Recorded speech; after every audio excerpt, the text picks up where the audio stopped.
Hello and welcome to Crowforest Reviews.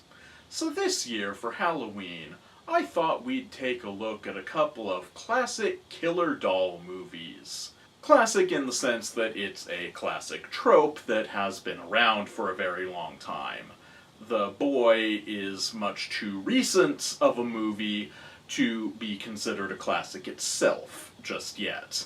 Although I do believe that it is destined for such. Now, as for its even more recent sequel, the movie that we are actually looking at today, is it also destined to become a classic? Well, let's find out. This is Braums the Boy 2. Which is a very confusing title, by the way. It's like, how are you even supposed to read that? So the movie starts out with that creepy gate from the first movie, as if to reassure us that this is in fact a sequel, before opening proper with our new family in a completely different house. Okay, I'm intrigued. They're not just reusing the plot from the first movie. Let's see where this goes. So we get our first bit of clumsy foreshadowing when we see that Jude apparently likes to scare his mother, which is almost immediately paid off when his mother is not overly concerned about a break-in on account of just assuming that it's one of her kids' pranks.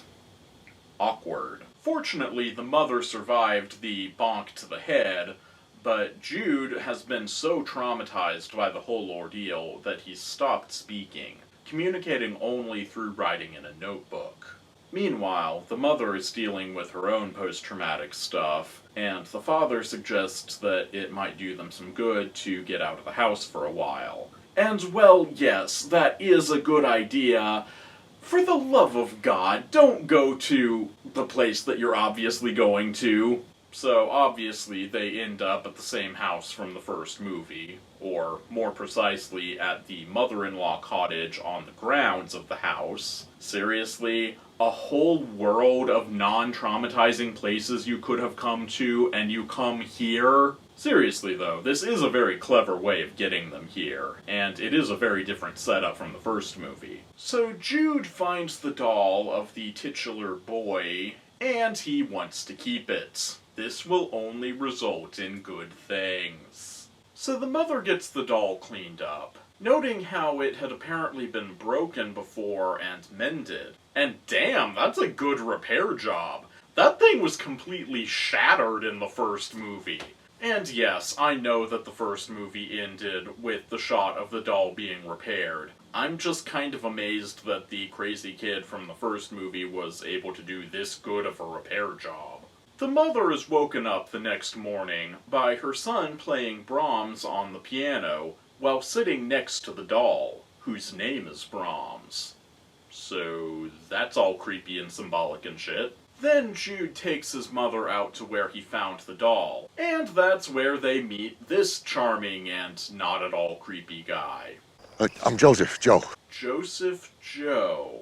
Say, it must be pretty convenient having the same first and last names. So Jojo mistakes them for trespassers, but then upon finding out that they are staying at the house, he apologizes. Also, his dog growls at the doll, so there's that. Later that night, the mother is walking past her son's room, and she hears him talking to the doll, which is significant because it's the first time that he's spoken since the break-in. He still uses the notebook when his parents go in to check on him, but it's still definite progress. I love that creepy thing. And that's pretty good justification for why they wouldn't immediately burn that thing with fire. Meanwhile, the mother is still having nightmares about the break-in, now incorporating imagery of the doll doing creepy things. And considering what she's been through, that's not remotely surprising. So all of the red flags that this would normally raise about living in a haunted house, to borrow a phrase from BoJack, just look like regular flags. The next morning, the mother finds her son's teddy bear torn to shreds, but Jude insists that he didn't do it. But of course his mother doesn't believe him, and so she sends him to his room. Then, over the course of the day, the doll continues to do little things that Jude is blamed for. But when the doll finally locks itself in Jude's bedroom when he's not even in there, the mother is forced to concede that something messed up is happening. The next morning, Jojo continues to be not at all creepy when he shows up at the house and starts talking to the doll while it's sitting next to Jude, and while Jude's parents are still inside. So that's not at all creepy. Also, Jojo knows that the doll's name is Braums. That's his name, isn't it? What else would it be? So there's that. Later that night, the mother sneaks into Jude's bedroom to check the serial number on the doll, following some internet research. But she somehow manages to fall asleep while doing this, and so has a nightmare about the doll. Wait, how did she fall asleep while she was in there getting the cereal? That doesn't seem physically possible! Also, Jude is acting really creepy, almost like he's being possessed by the doll or something. And he's drawing really creepy things in his notebook, too. After dinner, the mother steps out of the room for a second, leaving Jude alone with the doll.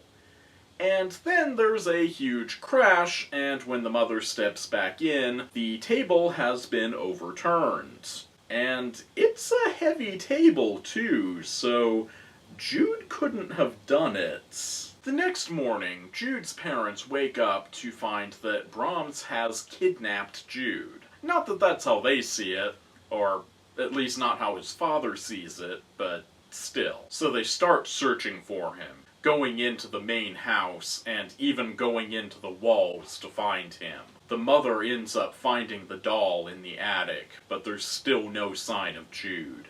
Then, Jude creepily walks through the door wearing the creepy doll mask from the first movie. Well, that's terrifying as shit.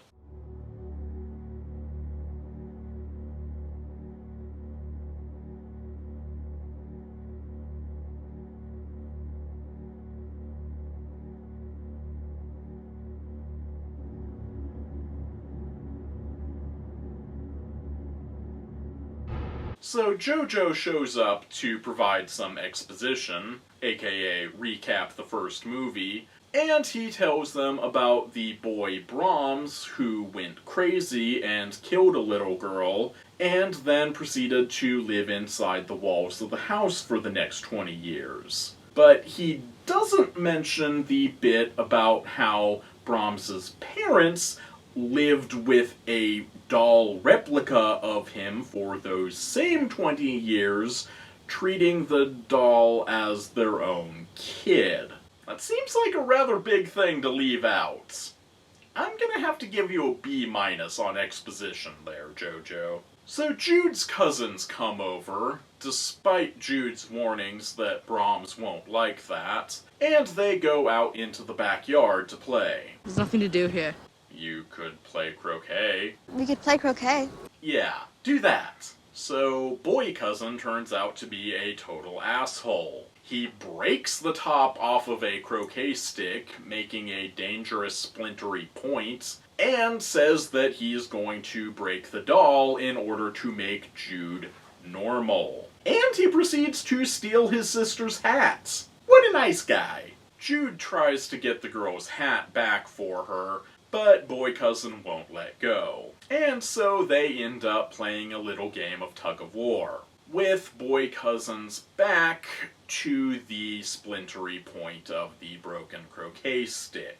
And you can see where this is going. I'm not going to show it, but yeah, boy cousin is impaled. And here's my big controversial opinion of this scene.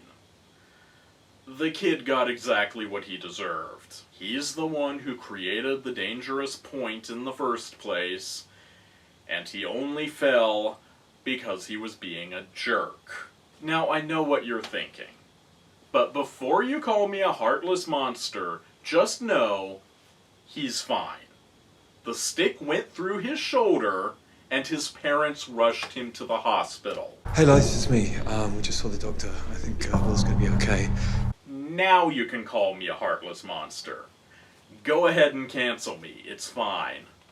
I just wanted you to have all the information first. After that pleasant scene, we get a cool bit of parallel editing wherein the mother is doing some internet research while the father is getting the exact same exposition fed to him by one of the local townspeople. It starts off as the same information that we got before about the original Braums and the living in the walls and all, but then we start to get new information.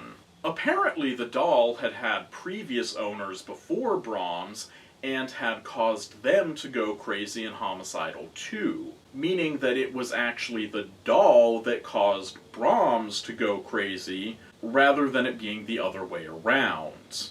Moreover, it means that the original Braums is not possessing the doll as previously thought, but rather that the doll had possessed the original Braums, as it had done countless others before him, and then returns to the doll afterward once it had had its fun. I kind of have mixed feelings about this reveal. On the one hand, it's a really cool twist that's different from that of the original movie, but on the other hand, it kind of undermines the twist of the original movie.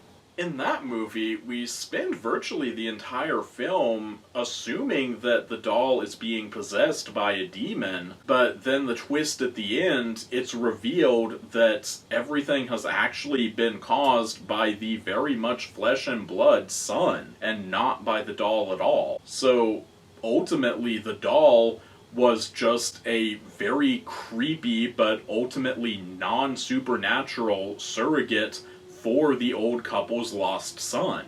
Lost in this case meaning they couldn't find him. Did they check the walls? But now with this retcon, it turns out that the doll was always a demon, and that the only reason why Braums went crazy was because he was possessed by the doll. So there's that. Anyway, Jojo breaks into the house and points a gun at the mother.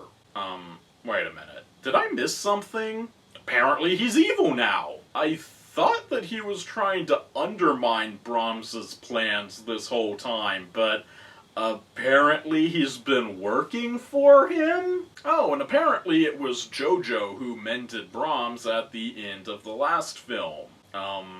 Okay. That's definitely not what was implied at the end of the last movie. I mean, it's not that it was outright stated that the original Braums was the one who mended him, and come to think of it, if that was supposed to be a couple of months later, then the original Braums would have presumably been dead if the police raided the place after What's-Her-Face called them. So, okay, you got me there, movie. This reveal actually kind of makes sense. Kind of. So anyway, the mother demands to know where Jude is, and Jojo replies that he's in jail. Wait, what? Where is my son?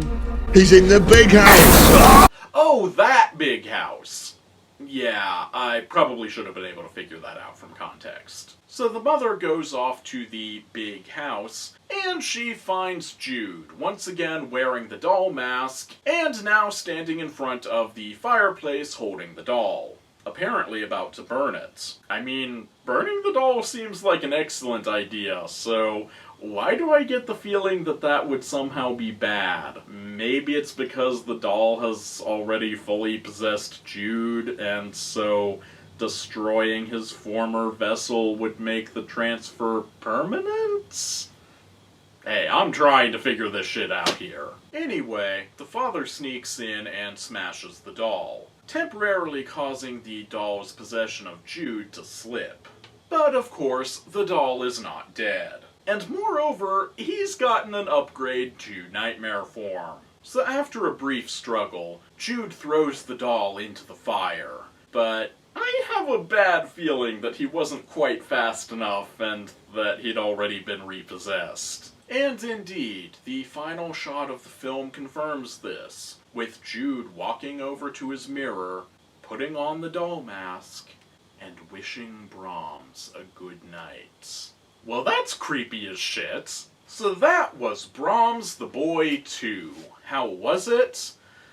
Well, it definitely wasn't as good as the first one, and I certainly understand why people didn't like this one, but, I rather enjoyed it. A lot of people complained about how unrealistic the CGI in this movie was, but honestly, I was not looking closely enough at that creepy shit to even tell that. And really, if you were looking closely enough at that creepy shit to be able to tell that it's unrealistic CGI, then I think you have bigger problems than suboptimal CGI. So overall, I liked the movie, and it would definitely make a great late-night double feature with the first one.